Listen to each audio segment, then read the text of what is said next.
चित्रकूट में 6 जनवरी से किसानों का अनिश्चितकालीन सत्याग्रह आंदोलन शुरू होने जा रहा। भारतीय किसान यूनियन के राष्ट्रीय अध्यक्ष करेंगे अन्न जल त्याग। किसान यूनियन आजाद हिंद संगठन ने अपनी कुछ जन समस्याओं को लेकर ये बड़े आंदोलन की घोषणा की है, जिसकी शुरुआत आज से ही होने जा रही है। वहीं राजस्थान में भी आज 6 जनवरी को राजधानी जयपुर में क्षेत्रीय AI इम्पैक्ट सम्मेलन 2026 की शुरुआत होगी और झारखंड के जैसे ही मध्य प्रदेश में भी ई कैबिनेट मॉडल शुरू होने जा रहा। आज 6 जनवरी से ही विधानसभा सदन में ऑनलाइन मिलेगा पूरा एजेंडा। ई कैबिनेट मॉडल लागू होगा, यानी फिजिकल पेपर पेन इस्तेमाल नहीं किए जाएंगे, बल्कि 6 जनवरी से ही कैबिनेट बैठक भी डिजिटल होगी। मंत्रियों को मिलेगा टैबलेट। मध्य प्रदेश में ये नई पहल।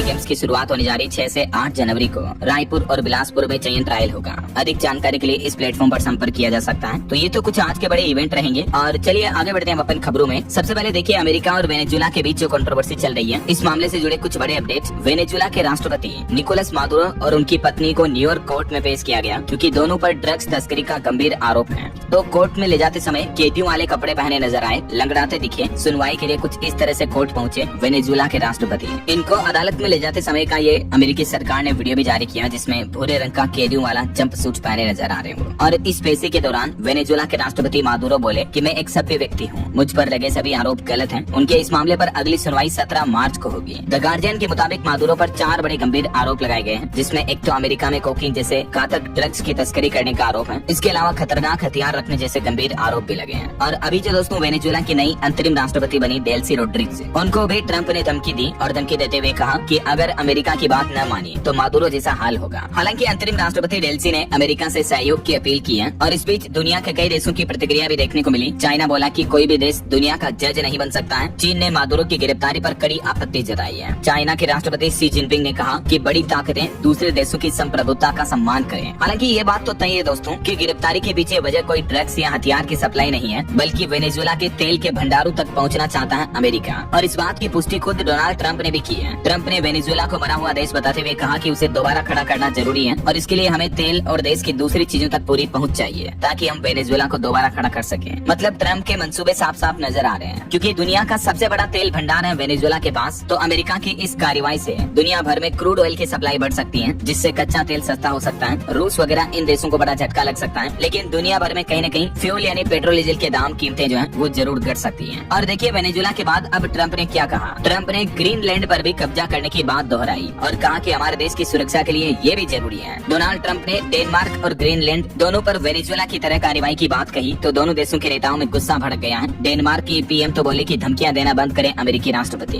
क्या ऐसे तो धीरे धीरे पूरी दुनिया पर कब्जा करेंगे क्या ट्रंप। और इधर देखिए ईरान को भी ट्रंप ने कड़ी चेतावनी दी और चेतावनी के बीच ईरान ने भी सख्त ऐलान कर दिया, कहा कि दंगाइयों को बख्शा नहीं जाएगा। अमेरिकी राष्ट्रपति डोनाल्ड ट्रंप की चेतावनी के बीच ईरान की भी ट्रंप को खरी खरी चेतावनी है। तो इन खबरों से लगता है कि अमेरिका और ईरान के बीच भी तनाव बढ़ सकता है, कभी भी युद्ध जैसे माहौल पैदा हो सकते हैं। यही वजह है कि भारत के विदेश मंत्रालय ने भी ईरान को लेकर भी भारतीय नागरिकों के लिए ट्रेवल एडवाइजरी जारी की और कहा कि गैर जरूरी यात्रा करने से बचें। वैश्विक तनाव के चलते ईरान की यात्रा हो सके तो अवॉइड करें, ना करें ऐसा, क्योंकि अमेरिका द्वारा वेनेजुएला पर कार्रवाई और इजराइल की धमकियों के बाद ईरान पर भी संभावित अमेरिकी हमले की आशंका बढ़ गई है। यही वजह की भारत के विदेश मंत्रालय ने भारतीय नागरिकों के लिए ये जरूरी सूचना जारी की है। तो ये दोस्तों अंतर्राष्ट्रीय तनाव भरा माहौल चल रहा है। चलिए आगे बढ़ते हैं अपन खबरों में। देखिए आप अगली बड़ी खबर, ईपीएफओ को वेतन सीमा में संशोधन मामले पर सुप्रीम कोर्ट ने बड़ा निर्देश जारी किया और केंद्र सरकार को इस मामले पर 4 महीने में निर्णय लेने का आदेश दिया है। दरअसल सुप्रीम कोर्ट में दायर एक याचिका में तर्क दिया गया है कि मौजूदा समय में 15,000 रूपए की सीमा न्यूनतम वेतन से कम है और इस वजह से बड़ी संख्या में कर्मचारी पीएफ कवरेज से वंचित हो रहे हैं। यही वजह की सुप्रीम कोर्ट ने केंद्र सरकार को बीते 11 साल से स्थिर ईपीएफओ वेतन सीमा को संशोधित करने और 4 महीने के अंदर अंदर इस मुद्दे पर निर्णय लेने का फाइनल ऑर्डर जारी किया है। ईपीएफओ ने कहा कि 15,000 की सैलरी लिमिट बढ़ाने पर विचार करें सरकार। 11 सालों से कोई बदलाव नहीं हुआ है। ये देख सकते हैं आप ईपीएफओ में सैलरी लिमिट कब कब बदली। लास्ट 2014 में इसकी लिमिट को बढ़ाकर 15,000 किया गया, उसके बाद अब तक कोई चेंजेस नहीं हुआ है। तो केंद्र सरकार अगर इस लिमिट को 15,000 से बढ़ाकर 21,000 करती है तो इस बदलाव का नया असर क्या दिखेगा। ज्यादा से ज्यादा संगठित क्षेत्र के लाखों नए कर्मचारी भी ईपीएफओ के दायरे में आ जाएंगे। इससे उनकी रिटायरमेंट सेविंग्स बढ़ेगी, उन्हें पेंशन व बीमा, ईडीएलआई सभी योजनाओं का लाभ भी मिल सकेगा ना। वैसे पीएफ खाताधारकों के लिए एक अच्छी खबर ये है, ऑनलाइन ईपीएफ निकालना अब और भी आसान हुआ। नियमों में बड़ा बदलाव किया गया, अब सिर्फ 3 श्रेणियों में ही होगी पीएफ राशि की निकासी।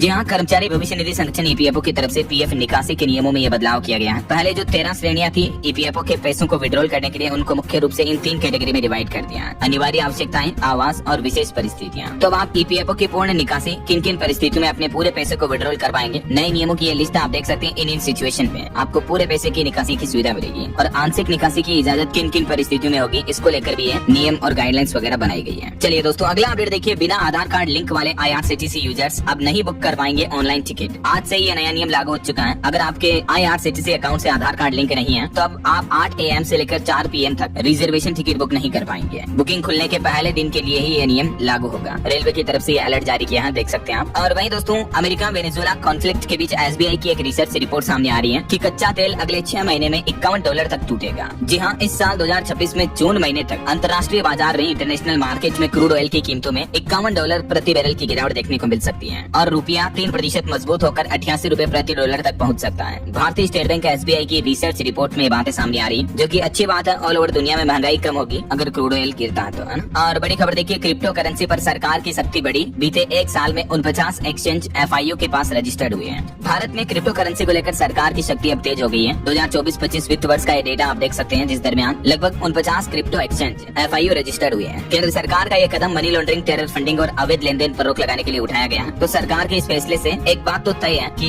केंद्र सरकार खुद भी बिटकॉइन, इथेरियम, इस तरह की क्रिप्टो करेंसी को पूरी तरह से प्रतिबंध करने या बंद करने का प्लान नहीं कर रही है, बल्कि रेगुलेट करने का प्लान कर रही है, राइट। तो क्रिप्टो निवेशकों और क्रिप्टो ट्रेडर्स के लिए अच्छी बात है ये तो। चलिए अगला अपडेट देखिए। केंद्र सरकार चालू रबी के सीजन में उर्वरकों की सब्सिडी पर खर्च करेगी 37,952 करोड़ रुपए। किसान भाई लोगों के हित में सरकार ने ये खुद घोषणा की है। और वहीं टेक न्यूज से खबर आ रही है, सैमसंग बनाएगा लोगों की जिंदगी का AI साथी। हर प्रोडक्ट होगा स्मार्ट। सैमसंग कंपनी का प्लान है अब अपने आने वाले सभी प्रोडक्ट्स में AI का इस्तेमाल किया जाएगा, आर्टिफिशियल इंटेलिजेंस को बढ़ावा देने के लिए। और बड़ी खबर देखिए दोस्तों, भारत के साथ मिलना चाहिए पूरा जम्मू कश्मीर। इस पर पाकिस्तान का अवैध कब्जा है। विदेश से अब ये बड़ी मांग उठी है। ब्रिटेन की संसद में एक सांसद बॉब ब्लैकमैन ने पूरे जम्मू और कश्मीर को भारत में मिलाए जाने की वकालत की है। उन्होंने कहा कि पहले भी कश्मीर के कुछ हिस्सों पर पाकिस्तान का कब्जा होने का विरोध देखा गया है और अभी उन्होंने भारत का फेवर लेते हुए अंतर्राष्ट्रीय लेवल पर भारत का ये बड़ा सपोर्ट ऐलान किया है। और एक बड़ी दुख भरी खबर देखिए दोस्तों, बांग्लादेश में एक हिंदू विधवा महिला का गैंग रेप किया। पहले तो उनके रिश्तेदारों को भी कमरे में बंद कर दिया और रेप के बाद महिला को पेट से बांध कर पीटा गया, बाल काटे और उसका वीडियो भी बनाया। इतनी हैवानियत भरी बर्बरता देखने को मिल रही है बांग्लादेश में। अल्पसंख्यकों हिंदू समुदाय के खिलाफ अत्याचारों की घटनाएं थमने का नाम ही नहीं ले रही है। ताजा मामला सामने आया बांग्लादेश के चेनदाह जिले का, जहां 40 वर्षीय एक हिंदू विधवा महिला के साथ ये दरिंदगी की वारदात सामने आई है। अब तो बांग्लादेश ने हैवानियत की सारी हदें पार कर दी है। महिला से पहले इस तरह का घिनौना काम, फिर पेट से बांधकर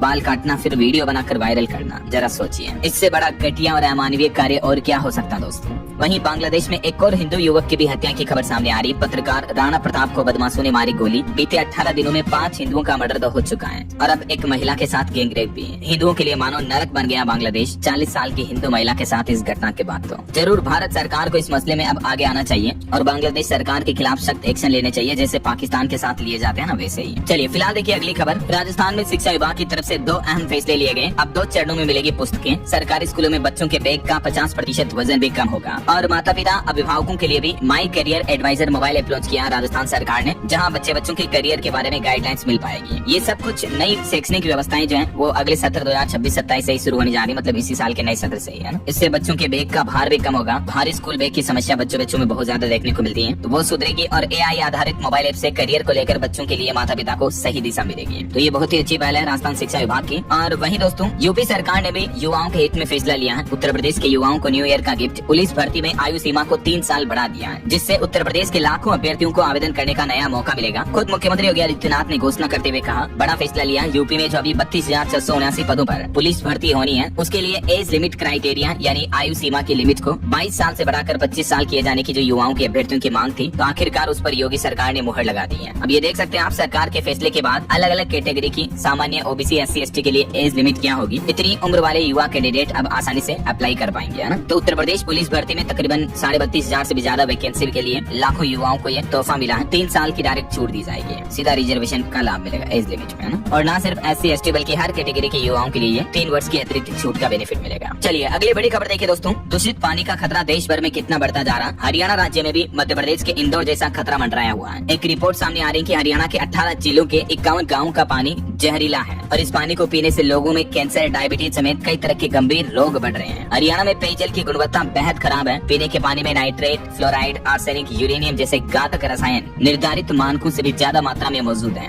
ये रिपोर्ट खुद सरकार के केंद्रीय भूजल बोर्ड की तरफ से जारी की गई और इस रिपोर्ट के मुताबिक प्रदेश का कोई भी जिला ऐसा नहीं है जहाँ नाइट्रेट की मात्रा ज्यादा ना हो। इस जहरीले पानी की वजह से कैंसर, त्वचा रोग और अन्य गंभीर बीमारियां लोगों में बढ़ रही है। भूजल का अत्यधिक दोहन भी जल प्रदूषण के लिए और ज्यादा खतरनाक बन रहा है। वैज्ञानिक रिसर्च के मुताबिक फसलों में जो हम दिनों दिन कीटनाशक, उर्वरक, खाद वगैरह का ज्यादा उपयोग करते हैं, इस वजह से भी भूजल यानी जमीन में जो जल के स्रोत है, संसाधन है, वो प्रदूषित हो रहे हैं। पानी में इस तरह के घातक केमिकल्स की मात्रा इस वजह से भी बढ़ रही है। देखिए जरा, हरियाणा के 20 से भी ज्यादा जिलों पर रिसर्च रिपोर्ट सामने आई है जिसमें ये चौंकाने वाले आंकड़ों का पता चला है। और एक राष्ट्रीय रिपोर्ट भी देखिए कि शुद्ध पानी न मिलने की वजह से हर साल 4 लाख मौतें होती हैं। भले ही सरकार के मिशन चलते हैं जल शुद्धिकरण को लेकर, लेकिन वो मिशन कागजों पर ही रहते हैं। हकीकत में तो जहर उगल रहे हैं हमारे देश के नल। देश में अशुद्ध पेयजल के कारण प्रति वर्ष 4 लाख लोगों की मौत सिर्फ डायरिया से हो रही है, जबकि 1 करोड़ लोग दिव्यांगता या अन्य बीमारियों का शिकार हो जाते हैं सिर्फ दूषित पानी पीने की वजह से। अमृत और जल जीवन मिशन जैसी केंद्र सरकार की जो योजनाएं हैं वो सुस्ती और कमजोरी से आगे बढ़ रही हैं। इस वजह से परिणाम नहीं दे पा रही हैं। हाल ही में आपने देखा होगा मध्य प्रदेश के इंदौर जैसे साफ शहरों में भी अशुद्ध पानी से हुई मौतें देश की जल आपूर्ति की गंभीर स्थिति को उजागर करती है। यानी देश में जल संकट लगातार गहराता जा रहा। अब तो सरकार को जरूर इस पर सावधान होकर ध्यान देने की जरूरत है। देखिए, एमपी के इंदौर में जहरीले पानी की वजह से मौतों की संख्या दिनों दिन बढ़ रही है। अब 17वीं मौत हो चुकी है, 20 और नए मरीज मिले। और आखिरकार इस पानी में एपिडेमिक कैसे फैला,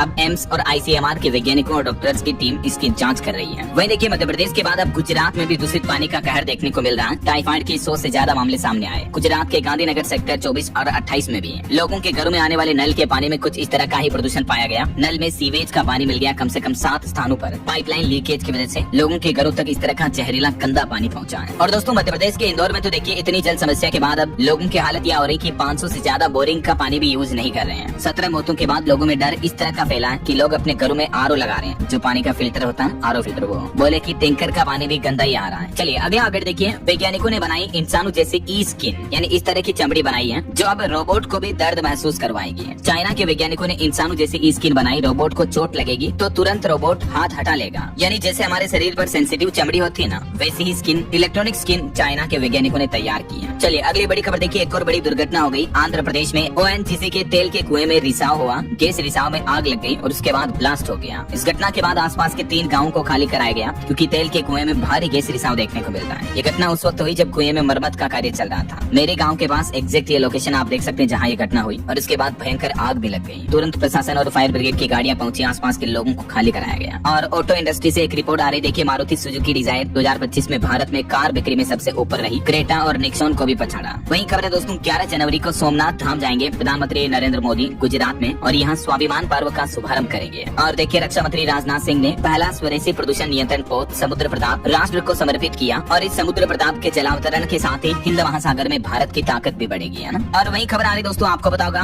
बिहार में जो विराट रामायण मंदिर का निर्माण हो रहा है, यहाँ पर दुनिया का सबसे बड़ा शिवलिंग लाया जा रहा है, राइट। तो 17 जनवरी से ही यहाँ इस मंदिर में शिवलिंग पर 5 नदियों के जल से महाभिषेक होगा। हेलीकॉप्टर के जरिए पुष्प वर्षा होगी क्योंकि 17 तारीख को दुनिया के सबसे बड़े शिवलिंग की स्थापना होगी। ये बहुत ही खास और विशेष दिन होगा। देश की 5 अलग अलग पवित्र नदियों के जरिए महादेव का जलाभिषेक किया जाएगा। इस शिवलिंग की भव्यता का अंदाजा आप इसी से लगा सकते हैं कि इसका वजन, लंबाई, चौड़ाई कितनी है। तकरीबन 33 फीट ऊंचा है ये शिवलिंग। लेकिन इस शिवलिंग को लाते समय अभी रास्ते में एक थोड़ी ट्रेजेडी हो गई। रास्ते में बिहार के गोपालगंज जिले में ये सबसे बड़ा शिवलिंग फंस गया क्योंकि इस शिवलिंग को पुल से गुजारने पर पुल के ध्वस्त होने का यानी पुल के गिरने का डर मंडराया हुआ है। यही वजह है कि अभी शिवलिंग को आगे ले जाने के लिए थोड़ा रास्ता ब्लॉक है क्योंकि जहाँ से ये गुजरने वाला है उस पुल की हालत पहले से ही जर्जर है। तो पुल अगर इतना वजन सहन नहीं कर पाया तो पुल ढह सकता है और एक बड़ी दुर्घटना हो सकती है। तो शिवलिंग की आगे की यात्रा को लेकर असमंजस की स्थिति बनी हुई है। खैर, महादेव ही इसका सोल्यूशन निकालेंगे। फिलहाल देखिए अगला अपडेट। बड़ी खबर आ रही, दिल्ली दंगा केस मामले में उमर खालिद और शर्जील को जमानत नहीं मिली। सुप्रीम कोर्ट ने 1 साल अपील करने पर भी रोक लगा दी है। 5 आरोपियों को बेल मिल चुकी है। और खबर देखिए दोस्तों, मध्य प्रदेश के भोपाल एम्स के प्रोफेसर की मौत हो गई जिन्होंने 24 दिन पहले इस तरह का कदम उठाया था। नींद की दवा खाने के बाद एनेस्थीसिया हाई डोज इंजेक्ट किया था अपने आप को। 24 दिन से वो वेंटिलेटर पर थी। इस घटना के बाद एम्स के टॉक्सिक वर्क कल्चर पर भी सवाल उठे थे। तो उन्होंने खुद ये इस तरह का प्रयास किया था। उसके बाद ये वेंटिलेटर पर भर्ती थी, लेकिन तमाम कोशिशों के बावजूद भी इनकी जान नहीं बचाई जा सकी। इनके इस मामले पर जरूर जांच होनी चाहिए और जिम्मेदार लोगों को सजा होनी चाहिए। और बड़ी खबर देखिए, उत्तर प्रदेश में ज्वेलरी शॉप वालों ने एक बड़ा डिसीजन लिया कि बुर्के में आने वाली या घूंघट में आने वाली महिलाओं को गहने खरीदने की इजाजत नहीं दी जाएगी। दुकानों पर लोगों ने ये पोस्टर भी लगाए। कारोबारी बोले कि ऐसे हम चोर को पहचान ही नहीं पाते हैं। खास करके उत्तर प्रदेश के झांसी में चोरी की बढ़ती घटनाओं को लेकर अब सराफा व्यापार मंडल ने ये एक अनोखा और सख्त फैसला लिया है। अब चेहरा ढककर आने वाले ग्राहकों को गहने गहने नहीं बेचे जाएंगे, क्योंकि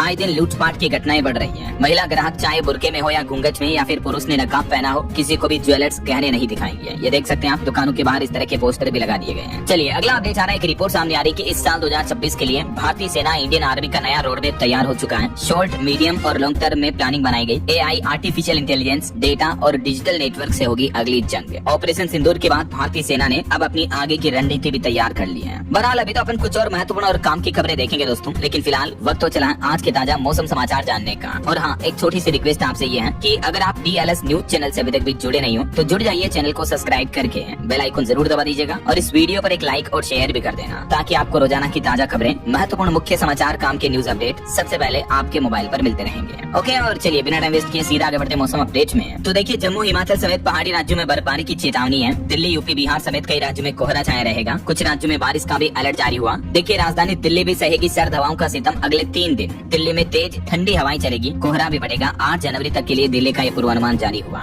वैसे मध्य प्रदेश में भी आज से अब सीजन का सबसे ज्यादा कोहरा देखने को मिलेगा। MP के 19 जिलों में स्कूल भी बंद हैं और उत्तर प्रदेश के आगरा, मुजफ्फरनगर में तो 9 गाड़ियां टकरा गई। कोहरे में इतने एक्सीडेंट, सड़क दुर्घटनाएं हुई, 5 लोगों की मौत हो गई इसमें। और मध्य प्रदेश में भी कड़ाके की सर्दी के बीच 24 जिलों में स्कूलों में छुट्टियां घोषित की गई हैं। 4 जिलों में टाइमिंग बदली। तो वहीं इधर राजस्थान में भी कुछ ऐसे ही फैसले लिए गए। जयपुर समेत 20 जिलों में सर्दी में स्कूलों की छुट्टियां बढ़ा दी गई है। कोटा में आंगनबाड़ी केंद्र भी 14 जनवरी तक बंद रहेंगे। राजस्थान के माउंट आबू में तो पारा 0 डिग्री दर्ज हुआ। कुछ और अलग अलग राज्यों की स्थितियां देखिए दोस्तों। बिहार में भी बर्फीली हवाओं ने कनकनी बढ़ाई। आज भी बिहार के 28 जिलों में कोल्ड डे और कोहरे का अलर्ट है। हरियाणा में भी कड़ाके की ठंड के बीच शीतलहर की चेतावनी जारी हुई। और छत्तीसगढ़ में तो देखिए इतना कोहरा पड़ रहा है कि विजिबिलिटी 10 मीटर से भी कम चल रही है। दिन में भी लाइट जलाकर वाहनों को चलाना पड़ रहा। पंजाब, चंडीगढ़ में अब जाकर धूप निकली, लेकिन इस बीच शीतलहर का भी अलर्ट है। अगले 48 घंटे में तापमान 3 डिग्री और गिरेगा। पंजाब, चंडीगढ़ दोनों जगहों पर शीतलहर और कोहरे का ऑरेंज अलर्ट जारी हुआ। और भाई साहब, उत्तर प्रदेश की तो पूछो ही मत। यूपी तो फिर से कांपने लग गया। सीजन में पहली बार उत्तर प्रदेश के कुछ जिलों में तापमान 2.5 डिग्री सेंटीग्रेड तक पहुंच चुका है। यूपी के 50 जिलों में भयंकर कोहरा छाया हुआ है। आए दिन रोड एक्सीडेंट की घटनाएं बढ़ रही हैं। बीते दिन भी 9 गाड़ियां भिड़ी, जिसमें पति, पत्नी और बेटी समेत 5 लोगों की मौत हो गई। और उत्तर प्रदेश में प्रचंड सर्दी के बीच स्कूल खुलने को लेकर भी नया शासन आदेश जारी हुआ। 8वीं तक के स्कूल पूरी तरह से बंद रहेंगे अगले आदेश तक। पहाड़ी राज्यों की बात करें तो उत्तराखंड में देखिए, केदारनाथ में सीजन की दूसरी बर्फबारी शुरू हुई। तापमान -17 डिग्री तक चल रहा है। सफेद चादर में लिपटी बाबा केदार की नगरी, ये तस्वीरें आप देख सकते हैं। वहीं गंगोत्री तो स्विट्जरलैंड से भी 3 गुना ज्यादा ठंडा हो रहा है। 7 शहरों में पेयजल लाइन भी जम गई है, ये देख सकते हैं आप। नदी, नाले, झील पर लोग बाग चल पा रहे हैं, इतनी पूरे बर्फ बन चुकी है। गंगोत्री में तापमान -21-22 डिग्री चल रहा है, जरा सोचिए आप। कुछ ऐसे हालात पहाड़ी राज्य हिमाचल में भी चल रहे हैं। अगले 3 दिन घने कोहरे का अलर्ट है। 6 जनवरी को हल्की बारिश और बर्फबारी भी हो सकती है। बीते दिन भी हिमाचल के ऊंचे पहाड़ों पर बर्फबारी देखने को मिली। बाकी और भी अगले 24 घंटों के दौरान देश भर में मौसम की संभावित गतिविधियां क्या रह सकती हैं। स्काईमेट वेदर की रिपोर्ट के मुताबिक ये जानकारी आप देख सकते हैं। अगले 2 दिन, आज 6 और कल 7 तारीख को मध्य भारत के अधिकतर राज्यों में कोहरे और शीतलहर की चेतावनी है। बाकी पहाड़ी राज्यों में बारिश, बर्फबारी हो सकती है। ये भारत के मानचित्र में आप देख सकते हैं शीतलहर, कोहरा कहाँ कहाँ देखने को मिलेगा। ओके, और चलिए मौसम के बाद आगे बढ़ते हैं खबरों में दोस्तों। कुछ मार्केट अपडेट्स पर नजर डाल लेते हैं फटाफट से। देखिए, बीते दिन भारतीय शेयर बाजार में 322 अंक की गिरावट देखने को मिली। सेंसेक्स में निफ्टी भी 78 अंक गिरा। और निवेशकों के लिए खबर है, नए साल का पहला बड़ा दांव 9 जनवरी को खुलेगा कोल इंडिया की सब्सिडरी कंपनी का इश्यू। ये सरकारी कंपनी BCCL का IPO ओपन होने जा रहा। 9 तारीख से इसमें आप पैसा निवेश कर पाएंगे। एक शेयर की कीमत 23 रुपए रखी गई है। कम से कम 13,800 का निवेश करना होगा। वैसे हाल ही में आपको पता होगा, सरकार ने प्लान बनाया था, मैंने आपको बताया भी था कि कोल इंडिया की जितनी भी सहायक सब्सिडरी कंपनीज है ना, उन सभी का IPO लाएगी सरकार। PMO ने ये बड़ा निर्देश दिया था। 2030 तक तकरीबन सभी 8 कंपनियों का IPO आपको देखने को मिलेगा। शेयर मार्केट में लिस्ट कर दी जाएगी। और इसी प्लान के तहत ये एक कंपनी BCCL का तो IPO 9 तारीख से ओपन होने जा रहा है, ठीक है ना। बाकी अडानी के बॉन्ड में भी आज से निवेश करने का मौका होगा। FD से ज्यादा फिक्स्ड रिटर्न मिलेगा इसमें आपको 8.90% तक का। वहीं KBN टेक्नोलॉजीज का IPO भी आज 6 जनवरी को खुल जाएगा। और खबर आ रही कि CEO कैंपेबल विल्सन को निकाल सकती है एयर इंडिया कंपनी। वहीं सोने चांदी के भाव पर बड़ी खबर देखिए दोस्तों। बीते दिन सोने में तेजी देखने को मिली और लगभग 1,40,000 रुपए के पार पहुंच चुका। चांदी में भी भारी उछाल हुआ। जो अमेरिका वेनेजुएला के बीच तनाव हुआ, उसका असर देखने को मिला है। हालांकि डे एंड में सोना 1386 रुपए बढ़कर 1,36,000 रुपए प्रति 10 ग्राम तक पहुंचा, जबकि चांदी लगभग 2,500 रुपए महंगी होकर 2,37,000 रुपए प्रति किलो तक बिक रही है। जबकि दिन में सोना और चांदी दोनों ने एक नया ऑल टाइम हाई बनाया था, 1,38 और 2,43 का। बाकी अभी अलग अलग कैरेट के हिसाब से गोल्ड का प्राइस आप देख सकते हैं स्क्रीन पर। ओके, और चलिए मार्केट अपडेट्स के बाद आगे बढ़ते हैं दोस्तों खबरों में। देखिए, बड़ी खबर, राजधानी दिल्ली में इंसानी रेबीज नोटिफाइबल डिजीज घोषित कर दिया अब सरकार ने। केस की जानकारी स्वास्थ्य विभाग को देनी होगी। दिल्ली में 2025 में डॉग बाइट के 35,000 मामले देखने को मिले हैं। और अब इंसानों में जो रेबीज होता है, ह्यूमन रेबीज, इसको नोटिफाइबल डिजीज घोषित कर दिया। यानी किसी भी हॉस्पिटल में, कहीं भी स्वास्थ्य केंद्र पर इस तरह का केस आता है तो स्वास्थ्य विभाग को जानकारी देना अनिवार्य होगा। दिल्ली की रेखा गुप्ता, सरकार का कहना है कि इस नियम से रेबीज के मामलों और मरीजों पर नजर रखी जा सकेगी। फिलहाल दिल्ली में रेबीज के इलाज के लिए क्या क्या व्यवस्थाएं हैं देख सकते हैं। और कुछ पॉलिटिकल अपडेट देखिए। उत्तर प्रदेश में फिर बड़ी SIR की डेट 2 महीने का और टाइम दिया गया। और अब इस नए फैसले के बाद अंतिम मतदाता सूची 6 मार्च को जारी होगी। वहीं 2026 के चुनावी महासंग्राम पर भी रिपोर्ट आ रही कि भारत के 5 राज्य और दुनिया के 36 देशों में राजनीति का बड़ा इम्तिहान होगा ये साल 2026। भारत के बंगाल से लेकर बांग्लादेश तक चुनावी हलचल देखने को मिलेगी। राजनीतिक हालातों के हिसाब से वैश्विक निर्णायक साबित होगा ये साल 2026, जहां सत्ता बचाने और इतिहास रचने की जंग होगी। वहीं देखिए, क्रिकेटर मोहम्मद शमी को भी चुनाव आयोग ने नोटिस जारी किया। उनके SIR फॉर्म में बड़ी गड़बड़ियां मिली। यूपी में जन्मे क्रिकेटर और उनके भाई पश्चिम बंगाल में वोटर पाए गए, तो चुनाव आयोग की तरफ से उनको ये नोटिस दिया गया। और इधर पश्चिम बंगाल की मुख्यमंत्री ममता बनर्जी ने आरोप लगाया कि चुनाव आयोग व्हाट्सएप पर चलाया जा रहा है। वो बोली कि SIR के दौरान मौतों के मामले कोर्ट में जाएंगे। मैं ट्रेंड वकील हूँ, खुद पैरवी